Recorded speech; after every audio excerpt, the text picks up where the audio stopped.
একদিকে গরম, অন্যদিকে বিদ্যুতের ভয়াবহ লোডশেডিং। সাধারণ মানুষের জীবন অতিষ্ঠ হয়ে উঠেছে।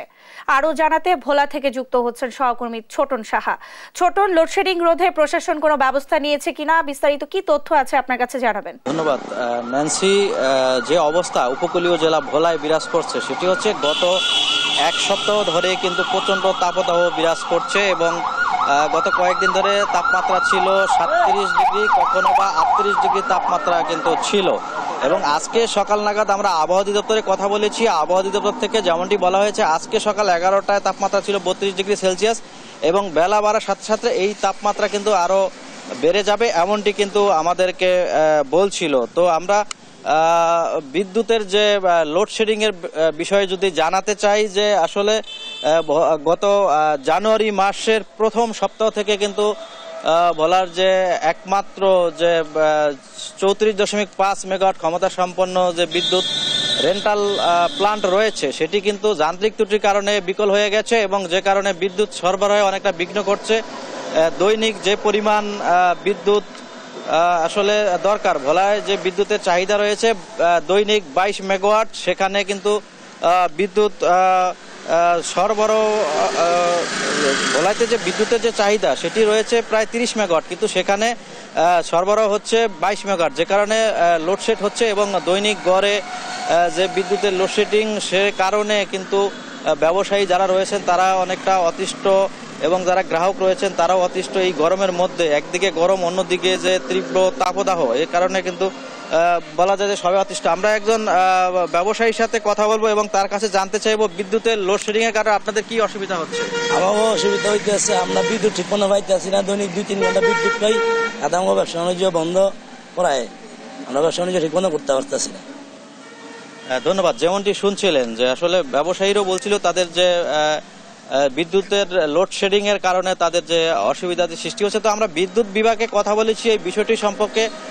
ভোলার যে নির্বাহী প্রকৌশলী রয়েছে ওজো পাটিকর, তিনি যেমনটি বলছিলেন যে রেন্টাল পাওয়ার বিদ্যুৎটি বিকল থাকার কারণেই তাদের বিদ্যুৎ সরবরাহে বিঘ্ন ঘটছে এবং তিনি মনে করছেন ভোলাতে যদি গ্রিড সাবস্টেশন স্থাপন করা হয় সেক্ষেত্রে বিদ্যুতের যে সমস্যাটি রয়েছে সেটি কিন্তু অনেকটাই নিরসন হবে, এমনটি বলছিল। আপনাকে আরেকটি তথ্য যুক্ত করতে চাই ন্যান্সি, ভোলাতে যে গ্যাস ভিত্তিক বিদ্যুৎ পাওয়ার প্ল্যান্ট রয়েছে, আরও 2টি পাওয়ার প্ল্যান্ট রয়েছে যেখান থেকে জাতীয় গ্রিডে বিদ্যুৎ সরবরাহ হচ্ছে। ভোলাতে বিপুল পরিমাণ গ্যাসের মজুদ থাকার পরেও এবং গ্যাস ভিত্তিক বিদ্যুৎ প্ল্যান্ট থাকার পরেও এই যে বিদ্যুতের ঘাটতি এবং বিদ্যুতের লোডশেডিং, এ কারণে কিন্তু মানুষ কিন্তু অনেকটা অতিষ্ঠ হয়ে পড়েছেন এবং তারা বলছিলেন যে এই সমস্যা থেকে যদি দ্রুত নিরসন না করা হয় সেক্ষেত্রে আরও বেশি মহা বিপদের মধ্যে তাদের পড়তে হবে এবং যে ছোট বড় যে শিল্প কারখানা রয়েছে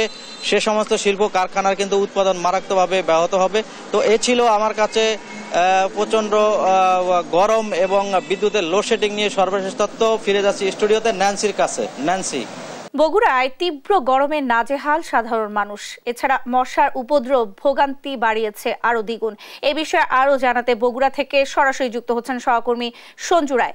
সঞ্জু, মশা নিধনে প্রশাসন কোনো ব্যবস্থা নিয়েছে কিনা বিস্তারিত জানাবেন।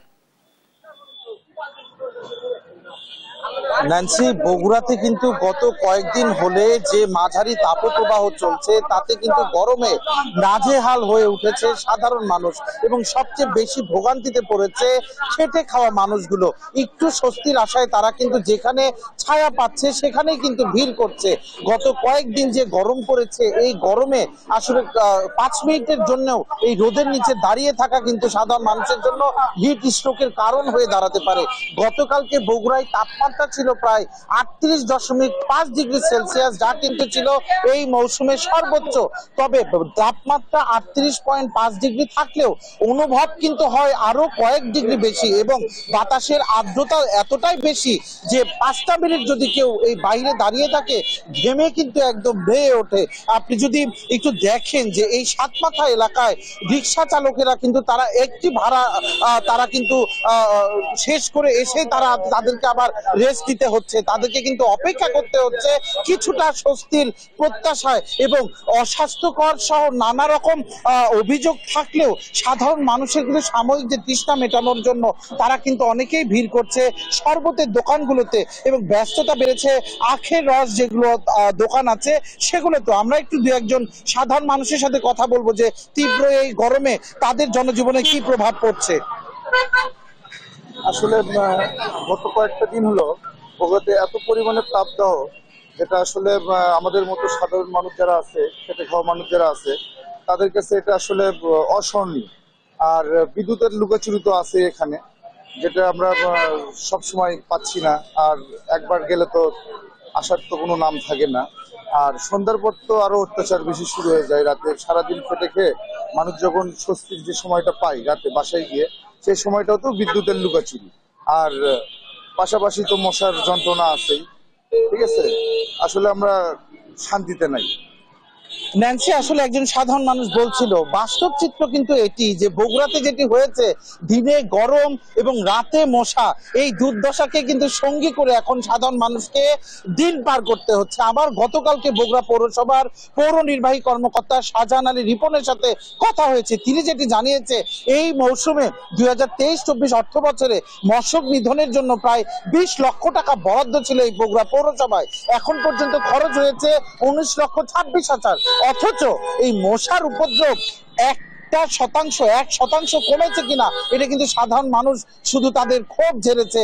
যে কারণ সাধারণ মানুষের যে ভোগান্তি, সন্ধ্যার পরে একটু যে স্বস্তির আশায় গরম থেকে বাঁচার জন্য তারা যে বাইরে আসবে পৌর এলাকার কোথাও যে একটু যে দাঁড়াবে, কিন্তু মশার উপদ্রবে সেখানেও কিন্তু দাঁড়ার কোনো জো নেই। তবে পৌর কর্তৃপক্ষ বলছে যে আগামী অর্থ বছর থেকে এই মশক নিধন কার্যক্রমে আরো বরাদ্দ বাড়ানো হবে এবং তারা আরো বিভিন্ন ইতিবাচক পরিকল্পনা নেবে। এবং আবহাওয়া অফিস যেটি বলছে যে চলমান যে মাঝারি তাপদাহ এটি কিন্তু চলবে আরো কয়েকদিন, এবং আগামী কয়েকদিন কোন রকম কোনো ঝড় বৃষ্টির কোনো সম্ভাবনা তারা দেখছে না। যদি না প্রাকৃতিক কারণে স্বাভাবিকভাবে ঝড় বৃষ্টি হয় সেটি আলাদা বিষয়, কিন্তু আবহাওয়া অফিসের যে জরিপ রয়েছে তাতে কিন্তু এই তাপদাহ চলবে আরো কয়েকদিন।